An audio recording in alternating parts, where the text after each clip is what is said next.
안녕하세요 여러분, 성공합시다. 오늘은 이제 창세기에 들어가기에 앞서 구약의 전체 그림 핵심만 딱딱 찝어가지고 한번 정리를 해보려고 해요.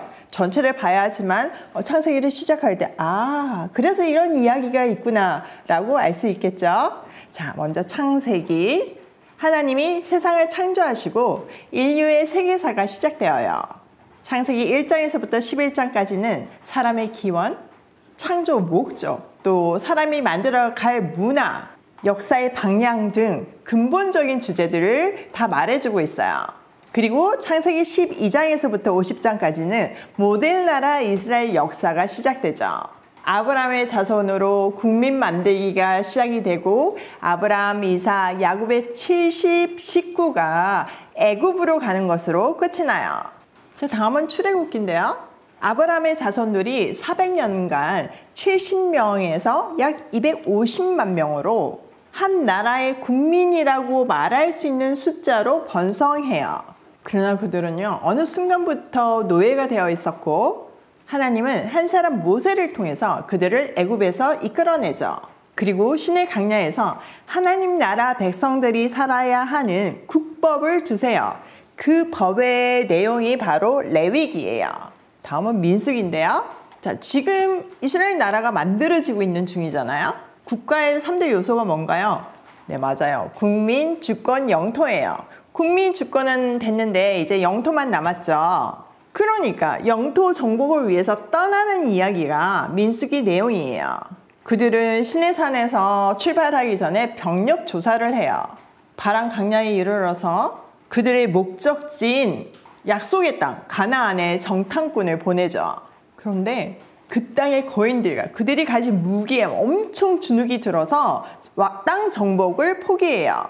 그 결과 바람 강야에서 38년을 살게 되어요. 하나님은 사명 감당하지 않겠다는 광야 1세대가 죽기를 기다렸다가 광야에서 태어난 광야 2세대가 성인이 되었을 때 그들을 이끌고 가나안 정복을 하게 하죠. 드디어 이제 약속의 땅 가나안이 보이는 요단 동편을 정복하는 것으로 민수기가 끝나요. 자, 다음은 신명기예요. 모세가 죽을 나이가 됐어요.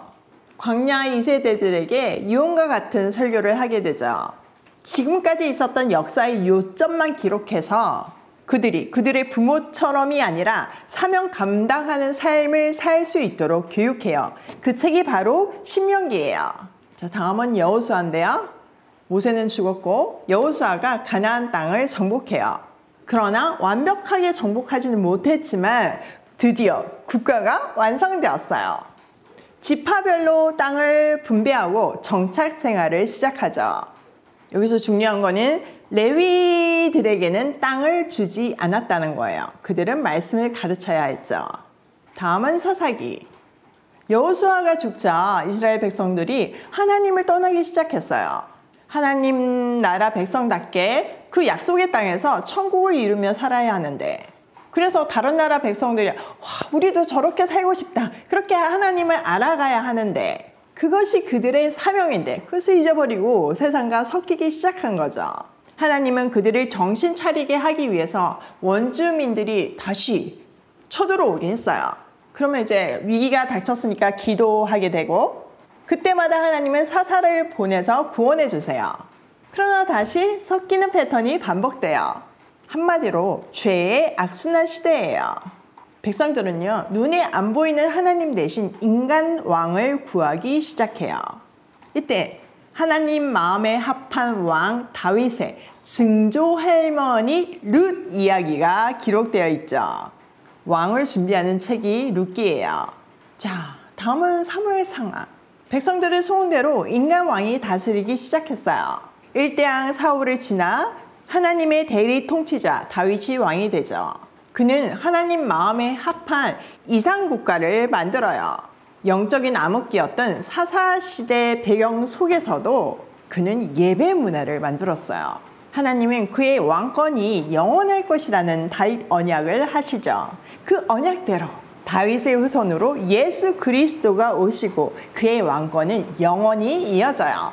다윗의 주옥같은 신앙 고백이 담긴 글이 시편이에요. 자, 다음은 열왕기 상하인데요. 다윗의 아들 솔로몬으로 시작되는 왕들의 역사예요. 다윗의 유언대로 솔로몬 때 성전 건축을 완성하죠. 솔로몬은 다윗의 교육을 받고 자랐잖아요. 그래서 잠언 전도서 아가서라는 지혜서를 썼어요.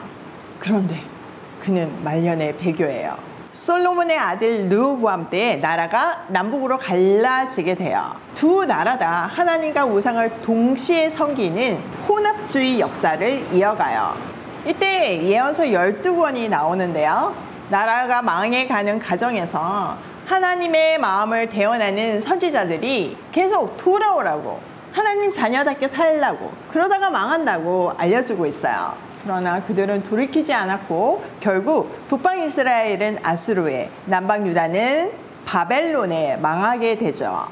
자, 멸망이라는 심판을 받았지만요, 심판의 목적은 구원이었어요. 그래서 망하지만 하나님은 하나님의 백성들을 교육하시고 지켜주시는데요. 예레미야 선지자는 본국 예루살렘에서 하나님의 메시지를 전하고, 또 다니엘과 에스겔은 바벨론 포로 공동체의 리더로서 백성들을 보호하고 메시지를 전하게 되죠. 다니엘은 정치인, 에스겔은 선지자, 현실적인 삶과 영적인 삶을 책임지시는 거예요. 70년의 시간이 흘러 바벨론이 페르시아에 의해서 정복되고 예레미야 선지자의 예언대로 70년 만에 본국으로 돌아오게 되었어요. 1차로 돌아온 사람들은 예루살렘 성전을 재건하기 시작하죠. 그러나 사마리아인들의 방해로 중단돼요. 이때 하나님은 학개와 스가랴 선지자를 통해서 격려하시고 다시 힘을 내서 성전을 완성하게 하세요. 성전이 완성된 후 바벨론을 정복한 페르시아 제국에서 민족이 말살될 뻔한 위기에서 구원을 받는 사건이 발생해요. 바로 에스더 이야기예요. 자, 으쌰으쌰 하는 분위기가 생겼겠죠. 이때 모세 오경 학자 에스라가 2차로 포로 귀환을 해서 백성들을 교육시켜요. 정체성과 사명을 가르치며 말씀대로 살도록 삶의 개혁도 주도하죠. 그때 사용된 교재가 바로 역대 상하예요. 또 포로 귀환의 역사를 정리한 책 에스라서도 기록해요. 3차로 느헤미야가 성벽 재건의 미션을 가지고 예루살렘으로 돌아와요. 학자 에스라랑 동력하면서 하나님 나라 백성답게 살 수 있도록 삶을 개혁하죠. 그러나 결국 그들은 말씀대로 살아내지 못해요. 그때 구약의 마지막 선지자 말라기가 크고 두려운 여호와의 날이 임할 때 엘리야를 보낼 것이라는 예언을 마지막으로 구약은 끝이 나요. 그래서 사람들은요, 주의 길을 예비하는 엘리야를 기다리게 되었고요. 인간 왕은 구원할 수 없다는 사실을 깨닫고 메시아를 강렬하게 기다리게 되죠. 구약은 이렇게 왜 메시아가 오셔야지만 되는지, 오실 메시아에 대해서 이야기하고 있어요. 그래서 신약에서는 그 약속하신 메시아가 오신 이야기가 시작되는 거예요. 잘 정리되셨나요? 내일부터는 창세기 들어가도록 할게요. 내일 이 시간에 만나요.